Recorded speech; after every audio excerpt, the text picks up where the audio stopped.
So 4 strokes of an engine. Intake, compression, power, and exhaust. Do you guys know what they do? What's intake do? Pushing air to the motor. What about compression? It compresses the fuel and air combination into a fire and combustion, causing the cylinder to pump back down, Which is compression. is your power. And exhaust? Is the piston moving back up, pushing the exhaust out of the cylinder. Okay. Flat particles. So intake, your intake valve opens up, sucks in air to the cylinder, pressurizes it up, turbo charges it. So as it's pushing downward, it's creating a vacuum, so it's sucking air as well. Okay, so air goes up, valve closes, and then it starts pushing your piston up while your other cylinder is under your power stroke. So your other cylinder will be under its power stroke. So it'll actually be pushing the opposite cylinder. What's the under cylinder? Okay, so you have cylinder 1 and 6, which are companion cylinders. So its companion cylinder will be under its power stroke. So it'll be pushing the cylinder down. And so you have 1 and 6 moving up and down. So let's say 6 is on 6 is on compression. Number 1 will be on power stroke. So it'll be pushing down, rotating the crankshaft in its compression stroke. So once your compression stroke gets to top dead center, right about before top dead center, it'll shoot the fuel. So fuel will go, ignite. Then after that is your power stroke. So now the other cylinder will be on its compression. Just don't worry about it. Just keep it a single cylinder engine. Just don't talk about companions. Okay. Okay. Sorry. Because So- otherwise you remember you're talking to idiots up there. Okay. So anyways, your power stroke fire goes through, pushes it. As soon as it starts coming down, you still have fuel burning. So you still have, actually your injector's still injecting. So it's an afterburn is what it's called. So that's to help out with the power stroke to make sure that you burn everything out. Then you have your exhaust stroke. So once your power stroke goes all the way down, your exhaust stroke will start coming up, your exhaust valve will open, and you'll start letting out the exhaust gases out into your exhaust manifold.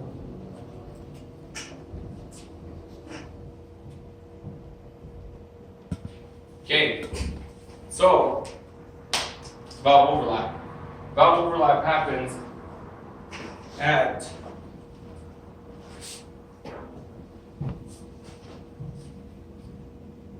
so on your intake stroke, your valve overlap will actually open, or your intake valve will actually open 30 degrees before top dead center. It'll actually open before top dead center, and then it'll rotate. So when your intake valve is open, it'll come down, and then at bottom dead center, when your piston's at the very bottom, it'll actually stay open for another 45 degrees before it closes. So when the intake valve is doing that, then on your exhaust stroke, your exhaust valve, so as soon as, so your intake valve goes, it closes, so then you go to your compression. So then after your compression stroke, you have your power stroke. Well, once you go back to your exhaust stroke valve will actually stay open. So as soon as your exhaust is going up, you're releasing your exhaust. So your exhaust valve will be open right before top dead center. Your intake valve opens, so you'll actually have both valves open. And then as your intake cycle starts again, your exhaust valve will actually stay open past its top dead center. So it'll stay open 30 degrees after the exhaust valve. That's to help cool it down. Probably confuse you guys, How does huh? that cool it down? Because the intake valve stays open, so the intake will suck air, and it'll help your valves cool down. So the push cool air past the exhaust valve, can be cool?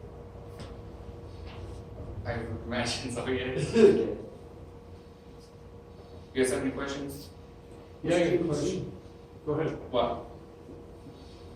What's top dead center and bottom dead center? Top dead center is when your piston's at the very top of the stroke, and bottom dead center is when the piston's at the very bottom of the stroke. You might want to define those, because that's a, you're taking people. Well, like Dave, or Define Dave, I the understand that, distance. but I don't know if they will. Yeah. Is that what you're talking about? Yeah, just define what top dead center is at the beginning, and the bottom. Okay, so you mean like during my presentation? Yeah. Okay. Define the small stuff. Remember, your audience is idiots up there. Okay, so your camshaft, you'll have intake lobes and exhaust lobes, or you'll have your injector lobes. Okay, some of them won't have an injector lobe. The ones that don't have injector lobes are the ones that are electronically ran. The ones that are not, or that have all three, are ran by push rods. So, I got one more question. what's your question? What happens at, how come the exhaust valves why do they open the exhaust valve early before bottom dead center? Before bottom dead center, Yeah. they would open the exhaust valve. They open the exhaust valve before bottom dead center to start getting airflow pushing through that cylinder, Okay. right? I don't know. I've never seen this crap before in my life.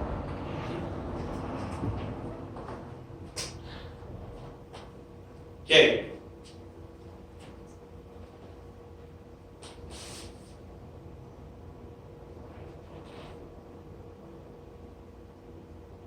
Yeah, they'd open the exhaust valve before when it's still on its intake to help push all the gases out, to help cool down the cylinder as it's going up.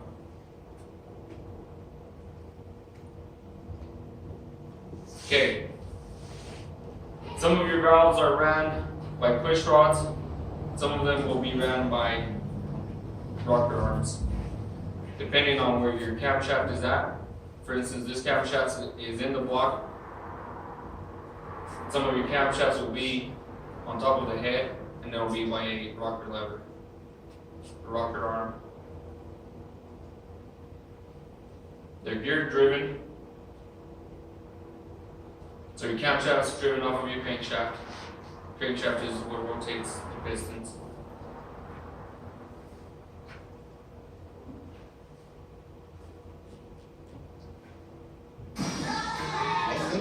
So here we have a video, pretty much breaking it down.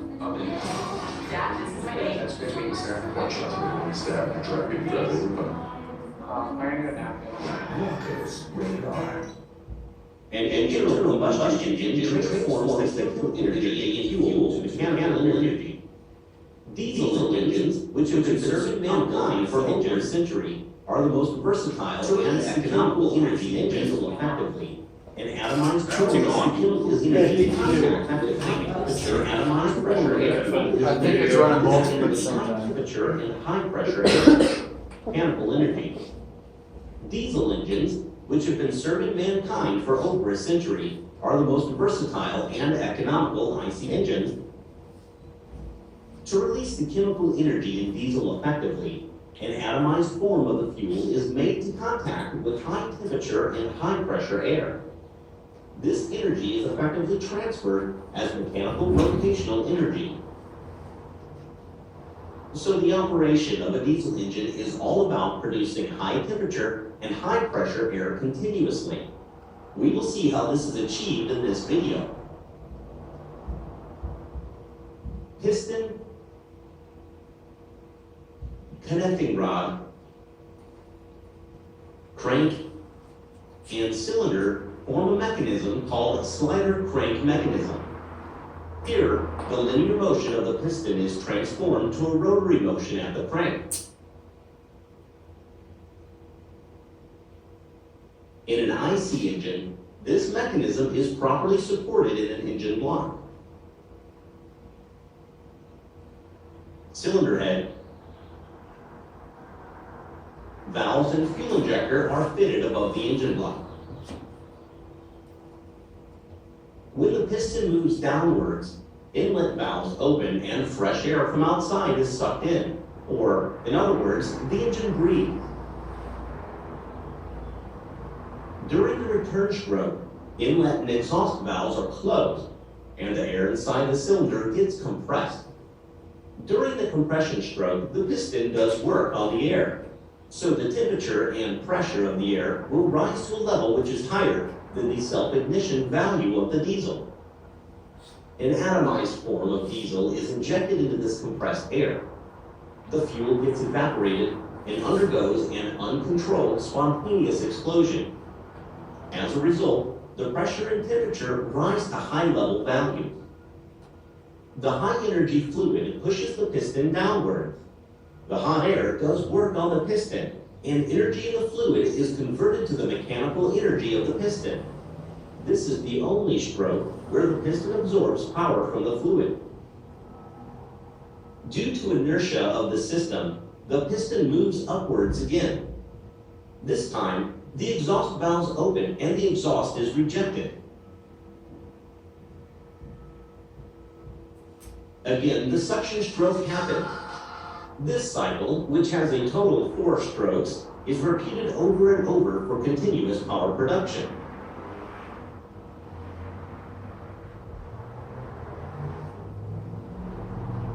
You may have noticed that a bowl is provided on top of the diesel engine piston. During the compression stroke, this bowl helps produce air that is rapidly swirling. Thus, the injected fuel gets mixed with the air effectively. The mechanical design of IC engines, particularly that of diesel engines, is a challenging and interesting task. Since the combustion process in diesel engines is never uniform and smooth, they are prone to more vibration and noise compared to petrol engines. Thus, diesel engines require a rugged structural design.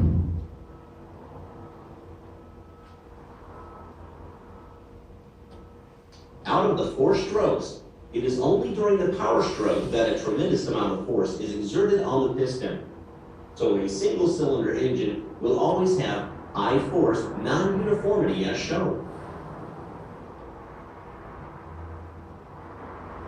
Similarly, the output power will also have a fluctuating nature.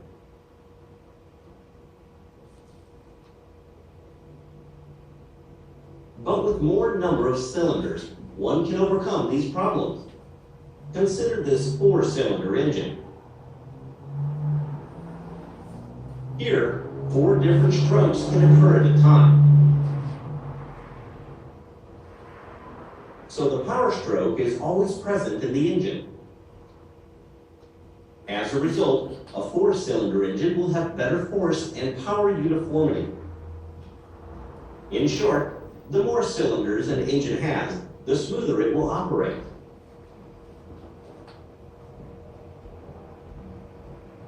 A 4-cylinder engine generally operates on the following firing order.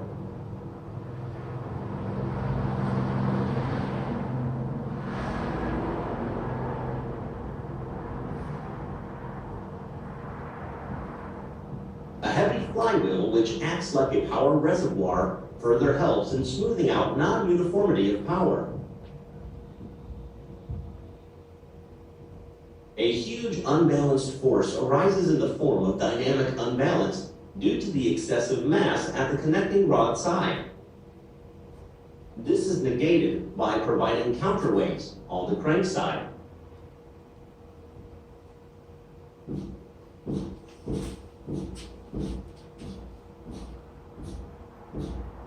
Opening and closing of valves are accurately controlled by a pair of camshafts.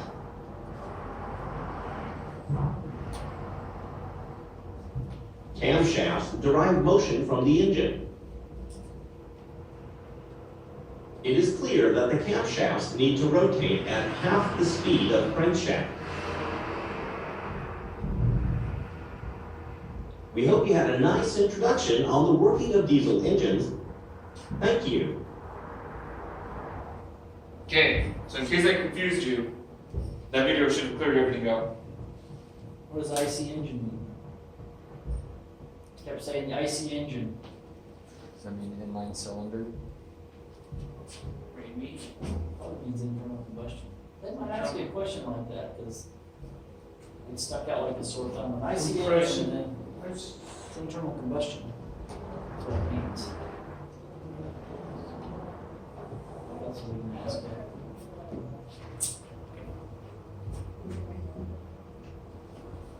Why is it so clear that the crankshaft should turn, and the cam should only turn half as fast as the crank?